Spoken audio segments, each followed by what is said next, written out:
Welcome back. You are still watching your favorite channel, Shoroha Moments, and I'm your host, Asha Kulsum, alongside Ahlam Jaffer here at Fresh Bake Times. And right about now, we're seated in the kitchen, and sooner or later, we shall be getting to have some of the skills on how to bake cookies, what are the status for making cakes, any female out there, because sometimes we go to school and at the end of the day we decide to do something with passion. And what is your passion? We have to always follow our passion. There are very many people out there who would want to do bakery, who would want to do different sorts of jobs, or want to be entrepreneurs of themselves, being a boss by yourself. These are some of the things you should look up to, some of the things that you would have to pick a leaf from Jafar and go on. Maybe it could be a start to kickstart your career. Welcome back.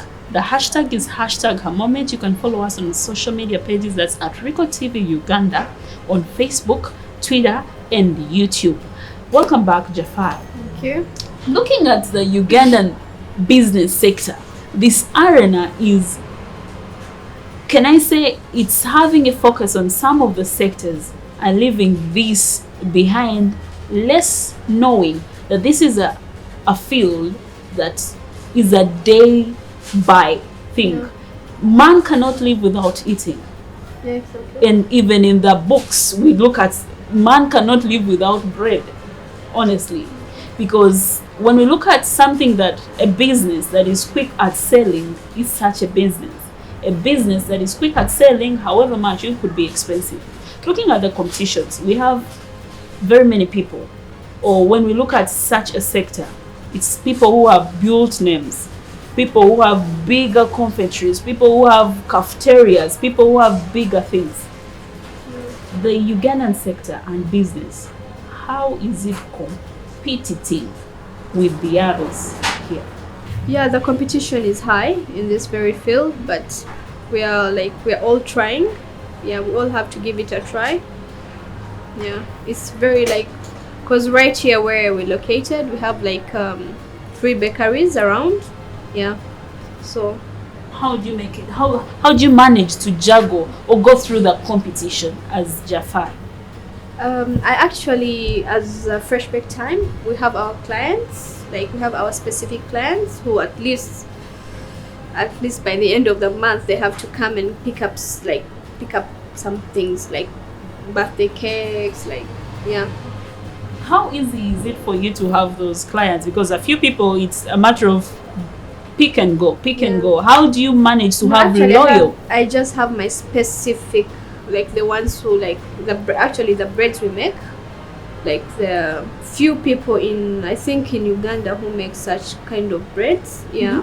So tell me, what are those kinds of bread? The artisan breads. Yeah. Okay. Artisan breads. Yeah. Who are those people who eat artisan breads? Are they Ugandans? No, definitely not Ugandans. They're white people, Arabs, yeah, and some few Ugandans who have been abroad, yeah. So some, because we also get challenges. People coming in here, they want bread, but sometimes we don't have enough stock of the normal bread, yeah. So talking about challenges, yeah. As the bakery, yeah.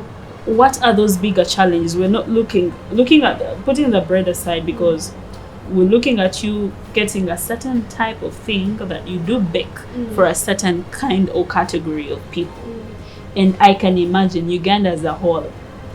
Yes, we have very many cultures. We have people from very many different countries. But of course, Ugandans as the main. How is it giving you a challenge? A challenge with the Ugandan people? Exactly. Beating around the whole, different people from different cultures, from different countries, wanting to give each of your clients, everyone in the country, giving them their own taste. I can imagine if I have sweets, I have sugar, no sugar, and the challenges we face is the pricing, because a lot of people around here want cheap things, yeah, and some of the things we make, they're not that expensive, but they want it at a low price, which is a big challenge for us. So how about you made something for people, the lace the Yeah, we lowest do pocket. make for them, but even with that, they still complain that it's expensive.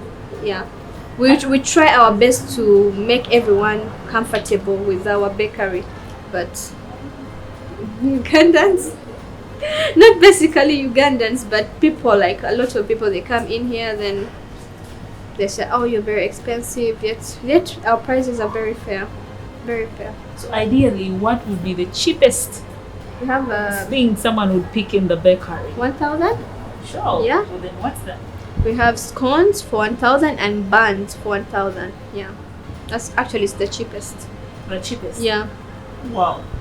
Well, now when we talk about business, there are very many females out there who have gotten it difficult for them to start up, and maybe we're looking at the support groups. How are they supported into maybe making the dream careers reach? How are they supported to be there to make something of a kind? Because it looks a small thing, but it's very huge. Yeah, it's very. So the females out there, maybe the viewers out there who would love or already have the passions to venture into bakery, what are some of those tips you would give to them as for starters? Actually, for starters, of course, one should have capital. Actually, yeah, one should have capital to start such a business, because you just can't wake up in the morning and say, "This is what I'm gonna do," when you don't have the money. Yeah. So I think one should have the capital to start up this kind of business. Well, that's all. I mean, because the people might have capital, but Yeah. they may not know how to bake. People might know how to bake, but they don't know how to bake certain kinds. Maybe, for example, do you know how to bake pancakes? Yeah, Ugandan pancakes. With Yes, of course I know, but you need helpers, because right now I have someone who helps me out. Yeah, he's my baker, Paul.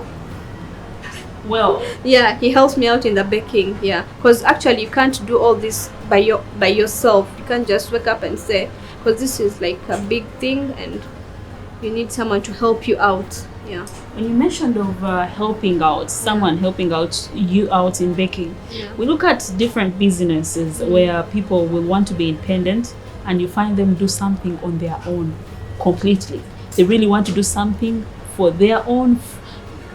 Like the hustle is hard, and when we look at business on the other side, is they usually tell us that it's a teamwork. When you team, you make something better. Exactly. So at the end of the day, there's some business people who will dwell much on themselves and forget that they can do something with the other. Talking about knowledge, what could be the contributions of having a team in business? Actually, when it's like, as you said, when you make like it's a teamwork, you make something better. That's what I believe, because some people over I don't know how to say it, like they over stress themselves in one thing, like yet they can do something better. Yeah, but anyways, it depends on the business, what kind of business you'd want to operate. Yeah, but with teamwork, there's always something great there. Yeah, because there's always like you get innovations, like you get innovated from your team. You can't do all the things by your own. Well, let's look at the world today that is dominated by the internet. The world today is dominated by the use of phones. Everyone would want to Google search something in bakery. Would you agree to online baking, getting to YouTube, getting to these? What is your take on the internet, the trends and the currents? Actually, with the internet, I use a lot of YouTube, but their recipes most of the time they are not correct. It gives you see something on the internet, you try baking it, but it doesn't. Actually, I've tried it, but whatever I get from the internet doesn't turn out to be right, because I think they don't give you the all the ingredients. Yeah. So what best would someone drill on in such a kind of business? Actually, for maybe my, like, you go to a baking school, or you, when you have like relatives who can bake, you consult them. But the internet, I don't advise anyone to depend on the internet recipes, because they are always wrong. I've never got anything right in the internet, because I've tried a lot, but Well, the mixing of recipes, relating it with health. That some of the books or some of the doctors or some of our friends will always tell us, now this recipe will help you do this recipe will help you do this. At the end of the day, we're looking at health, someone's health. How would you consider someone's health when baking your cakes, your buns, your bread, your actually at Fresh Bake Time, we do healthy breads. They're healthy for all kinds of, like, we do artisan breads there is no added sugar, there is no preservatives, because we most of the time we're using pre-dose. Yeah, so healthy wise, our breads are healthy. Yeah. how would you consider the fact that some people are told not to take a certain Like some cookie or this? What is that difference you could make? actually with Because cookies. someone might want to eat a cookie, but the doctor told them, oh, cookies have sugars or cookies have this. Yeah, you use the. Sometimes some people come here, they want actually like eggless. Some people don't eat eggs, so they want like eggless cakes. We make the eggless cakes, and some people don't. Actually, my grandfather was diabetic, so we used to use the, how do they call them, that sugar, the one, butter. Yeah. Oh, the sweeteners. Yeah, we use that. Yeah. So you use the sweeteners instead of the sugar. The sugar, yeah, for diabetic people who would want to have the cookies but can't have our normal How sugar. convincing would it be for someone out there to love it without the sugars? I mean, No, because I think they are used without the, yeah. wow. We make that. Okay. Well, now in the industry, usually we ask our viewers, Yeah. like, we ask them what are some of the challenges they are facing in their path, like while working, because this is a bakery. You must have, okay, I cannot say you must have, but we look at what are they called? They're called crisis. And I think it is after the break that we're going to learn about crisis and crisis management. Let's take a quick short commercial break. You are watching Her Moment. Stay tuned.